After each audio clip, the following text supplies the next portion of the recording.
اگر آپ اپنی زندگی میں سکون، برکت اور اللہ کا قرب حاصل کرنا چاہتے ہیں تو اس ویڈیو کو اسکپ مت کریے گا اور اینڈ تک ضرور دیکھیے گا۔ رسول اللہ صلی اللہ علیہ وسلم نے ارشاد فرمایا، جس نے میری سنت سے محبت کی گویا اس نے مجھ سے محبت کی۔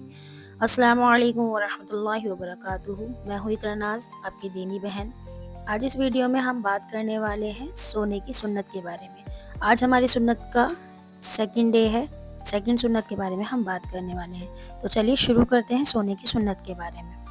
سونے کی سنت کیا ہے؟ نبی کریم صلی اللہ علیہ وسلم سے ان تمام چیزوں پر استراحت فرمانا ثابت ہے۔ استراحت مینس ہوتا ہے کہ کسی بھی چیز پر لیٹنا، بیٹھنا، آرام کرنا، جس چیز پر بھی ہم بیٹھ کر آرام کرتے ہیں، گویا چادر ہو یا بیڈ ہو، زمین ہو، کچھ بھی اس طرح کا، جس میں نمبر 1 آتا ہے لوئیے، سیکنڈ نمبر پہ آتا ہے چٹائی، تیسرے نمبر پہ آتا ہے کپڑے کا فرش یعنی کہ قالین وغیرہ، یا پھر 4 نمبر پہ آتا ہے زمین، 5 نمبر پہ آتا ہے تخت، اور اس کے بعد چارپائی اور چمڑا اور کھال۔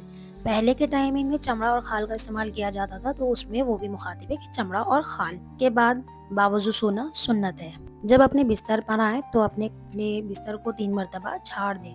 لائک جب ہم اپنے بستر پر جاتے ہیں تو اس میں کئی مرتبہ ایسا ہوتا ہے، کوئی کیڑا ہے، کانٹا، کچھ بھی اس طرح کا رہتا ہے جو ہماری باڈی کے لیے، ہمارے لیے ہارمفل ہو سکتا ہے۔ تو سنت یہ بھی بتایا گیا ہے۔ سوچیے اتنی چھوٹی چھوٹی سی چیزیں بھی ہمارے لیے کیا ہے، سنت ہے۔ کتنا اسلام جو ہے ہمارا کتنا زیادہ خیال رکھتا ہے کہ ہر ایک چھوٹی چھوٹی چیز کے لیے بھی ہمیں بتایا گیا ہے۔ تو جب ہم اپنے بستر پر جائیں تو بستر کو جھاڑ دیں، تاکہ کوئی بھی ایسی چیز جو ہمیں نقصان دے سکتی ہے وہ دور ہو جائے ہمارے بستر سے۔ اس کے بعد سونے سے پہلے دوسرے کپڑے بدلنا۔ دیکھیے آج کی ڈیٹ میں ہم لوگ جو ہے فیشن کے طور پہ جو ہے کپڑے چینج کرتے ہیں۔ موسٹلی آپ دیکھیں گے تو زیادہ تر گھروں میں لڑکیاں یا لڑکے رات میں سونے سے پہلے کیا کرتے ہیں، کپڑے چینج کرتے ہیں اپنے۔ اور اگر سوچیے اسی چیز میں ہماری نیت صرف اتنی ہو جائے کہ اللہ کے نبی کی یہ سنت ہے اور ہم اس سنت کو پورا کرنے کے لیے جو ہے کیا کر رہے ہیں، کپڑے بدل رہے ہیں، تو سوچیے آپ کے کپڑے بھی بدلے جائیں گے، آپ کا شوق بھی پورا ہو جائے گا اور سنت بھی پوری ہو جائے گی اور ثواب کا ثواب مل جائے گا۔ اگر ہم اپنی زندگی میں یہی چھوٹی چھوٹی چیزیں سوچ کر ہم کریں تو ہمیں کیا ہوگا، ثواب بھی ملے گا اور ہمارا کام بھی ہو جائے گا۔ تو آگے ہے سونے سے پہلے اپنے کپڑے جو ہے اپنے چھوٹے چھوٹے کام انجام دینا۔ جیسے آپ دروازہ بند کر کے سوئیں تو بسم اللہ پڑھیں، ٹھیک ہے۔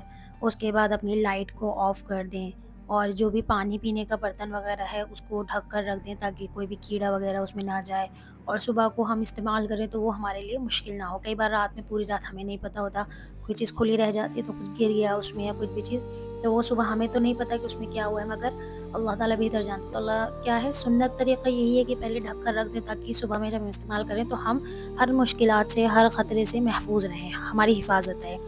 برتن یا جو پانی پینے کا مٹکا وغیرہ یا کچھ بھی گھر میں ہوتا ہے، کچھ بھی چیز ہو جیسے، تو اسے ڈھک کر رکھیں۔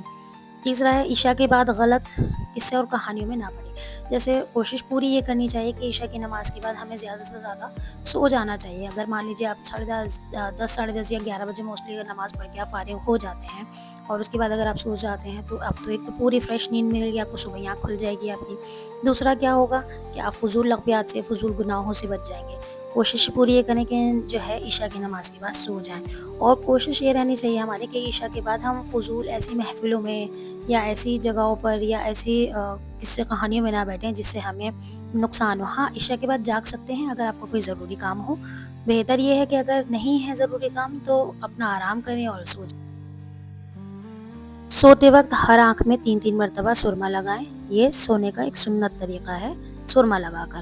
تو اس میں مرد اور عورت دونوں کے لیے ہے کہ دونوں ہی لگائیں۔ جب سونے کا ارادہ ہو تو کوشش کریں قرآن کی آیت پڑھیں، اور آیت اس میں کیا پڑھنا ہے آپ کو، آپ کو کیا پڑھنا ہے کہ اس میں سب سے پہلے آپ کو سورہ فاتحہ پڑھنی ہے، یعنی کہ الحمد شریف، اور الحمدللہ رب العالمین الرحمن الرحیم مالک یوم الدین ایاک نعبد و ایاک نستعین اہدنا الصراط المستقیم صراط الذین انعمت علیہم غیر المغضوب علیہم ولا الضالین آمین، یہ پڑھیں۔ اس کے بعد آپ کو آیت الکرسی پڑھنی ہے، اس کے بعد سورہ ملک پڑھنی ہے۔ سورہ ملک تو ویسے بھی اتنی ماشاءاللہ شاندار صورت ہے کہ کہا جاتا ہے کہ قیامت کے وقت جب تک یہ سورہ ملک جو ہے اپنے پڑھنے والے کو بخشوا نہیں لے گی اللہ تعالیٰ سے، تب تک مانے گی نہیں اور جنت میں ہی بھیجوائے گی۔ تو انشاءاللہ ہمیں پوری کوشش کرنی ہے۔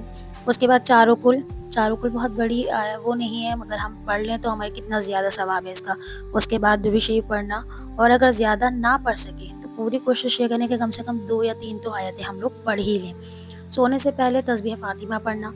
تو تسبیح فاطمہ کا ثواب یہ ہے کہ جب ایک مرتبہ نبی پاک صلی اللہ علیہ وسلم کے پاس جو ہے حضرت فاطمہ رضی اللہ تعالیٰ عنہا آئی تھی اور کہنے لگی کہ بابا جان مجھے جو ہے ایک خادمہ دے دیں جس سے میں جو ہوں مطلب مجھے تھوڑا آرام مل جائے، کیونکہ میں چکی پیستی ہوں دن میں، کپڑے دھلتی ہوں اور بہت سارے ایسے کام کرتی ہوں جن سے میرے ہاتھوں میں چھالے پڑ جاتے ہیں یا مجھے تکلیف ہوتی ہے.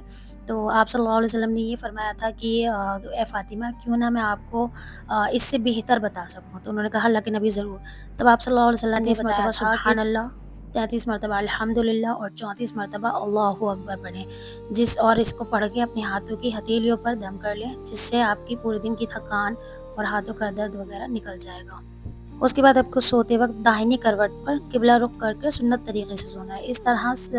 اس طرح نہ سوئیں کہ آپ کی جو پشت ہو وہ آسمان کی طرف، یعنی کہ جو آپ کی پیٹھ ہو وہ آسمان کی طرف، اور جو آپ کا چیسٹ یعنی کہ سینہ والا حصہ ہے وہ آپ کا زمین کی طرف. یہ ایک الٹا طریقہ ہے اور یہ شیطان کا طریقہ ہے، تو یہ بالکل منع فرمایا گیا ہے. تو الٹے ہو کر نہ سوئیں، کوشش کریں کہ سیدھے بالکل کروٹ کے سائڈ سنت طریقے سے سوئیں. اور سونے کے وقت آپ کو یہ دعا پڑھنی ہے، اللہم قینی عذابک یوم تجمع عبادک. اس کے بعد آپ کو سونے کی دعا پڑھنی ہے، اللہم بسمک اموت و احیا. اور یہ کہہ کر اور اپنے پورے دن کا ایک مطالعہ کر کے اور آپ لوگ کیا ہیں سو جائیں، اور اللہ تعالیٰ سے اپنے پورے دن کی جو بھی آپ نے غلطیاں کی ہیں، گناہ کیے ہیں، یا جو بھی ان سب کے لیے استغفار کریں، معافی مانگیں، سیدھی کروٹ کر کے اور سو جائیں. اللہ تعالیٰ سے دعا کریں کہ اللہ ساتھ خیریت سے جس طرح آج دن گزارا ہے اور ہم سو گئے ہیں، اسی طرح صبح ساتھ خیریت سے اٹھیں اور اپنی اللہ تعالیٰ کی صبح اٹھتی عبادت کریں تاکہ پورا دن پورا عبادت میں گزار سکیں اور اس طرح سے اپنی زندگی کو گزاریں. تو یہ ہے سنت کا ایک پراپر طریقہ. کوشش کریں کہ اس کو اپنی زندگی میں اپنائیں، لے کر چلیں. اس سے پہلے کی سنت جو ہے میں اپنی پہلی ویڈیو میں بتا چکی ہوں، سو کر اٹھنے کی سنت، اور یہ ہے سونے کی سنت. تو 2 سنتیں آج ہماری مکمل ہو چکی ہیں. تو پوری کوشش یہ کریں، اب جیسے کہ رمضان المبارک بھی آنے والا ہے، تو ہماری کوشش یہ ہونی چاہیے کہ ہم اس میں زیادہ سے زیادہ چیزوں کو اپنائیں اپنی زندگی میں اور عادت بنائیں. 1 مہینہ بہت اچھا ٹائم بھی ہے اور بہت لمبا وقت بھی ہے. اگر ہم چاہیں تو اس میں بہت اچھی عادتیں بنا سکتے ہیں. اور اگر ہم سوتے اٹھتے بیٹھتے چھوٹی چھوٹی مطلب وہی ساری چیزیں ہمیں کرنی بھی ہیں اور اسی میں ہمیں ثواب بھی مل رہا ہے، اللہ کا قرب بھی حاصل ہو رہا ہے، سکون بھی مل رہا ہے اپنے آپ. یہ دین کی اسلام کی چیزیں تو ایسی چیزیں ہوتی ہیں جب آپ کرنے لگتے ہیں تو خود بخود اللہ تعالیٰ آپ کے دل کو جو ہے نور سے منور کر دیتا ہے، سکون دل میں اترتا چلا جاتا ہے آپ کے، ہے نا. تو کتنی اچھی چیزیں ہیں کہ مطلب سارے کام ہو بھی رہے ہیں، دنیاوی بھی سارے کام ہو رہے ہیں. اگر نیت صرف اسلام کی ہو جائے تو اس میں ثواب بھی مل رہا ہے نا. اور اللہ تعالیٰ آپ کے چہرے کو نور سے منور کر دے گا، آپ کے دل کو کر دے گا، آپ کے معاملات بن جائیں گے. تو اور ہم ہمیشہ اللہ تعالیٰ سے یہ دعا کرتے ہیں کہ اللہ تعالیٰ ہمارے جو ہے زندگی کو صحابہ والی نبیوں کی طرح زندگی بناتے ہیں، جیسے وہ لوگ زندگی گزارتے تھے ہمیں بھی ویسے چلنا ہے. تو ہم صرف بولتے ہیں، ہم صرف دعا کرتے ہیں، لیکن ہم کبھی کوشش کرتے ہیں؟ تو ہم کوشش تو نہیں کرتے. تو اس بار ہمیں یہ کوشش کرنی ہے کہ ہم جو ہے انشاءاللہ اس کو اپنائیں گے بھی. سوچیے 1 منتھ کا ہمارے پاس وقت ہے اور 1 منتھ بہت لانگ ٹائم ہوتا ہے، بہت اچھا ٹائم بھی ہوتا ہے. اگر ہم چاہیں تو بہت آسانی سے اور بہت اچھے سے اس چیز کو کر سکتے ہیں اور عادت بنا سکتے ہیں. جب یہ آپ کی عادت بن جائے گی تو پھر انشاءاللہ عید کے بعد جب یہ منتھ ختم ہو جائے گا رمضان المبارک کا، تو اس کے بعد بھی ہماری عادت بن چکی ہوگی اور ہم اس کو انشاءاللہ ایسے ہی فالو کریں گے. امید کرتی ہوں آپ سب کو یہ ویڈیو پسند آئی ہوئی. اگر آپ کو یہ ویڈیو پسند آئی ہے تو ہمارے اس چینل کو لائک کریں، سبسکرائب کریں، شیئر کریں. السلام علیکم ورحمۃ اللہ وبرکاتہ.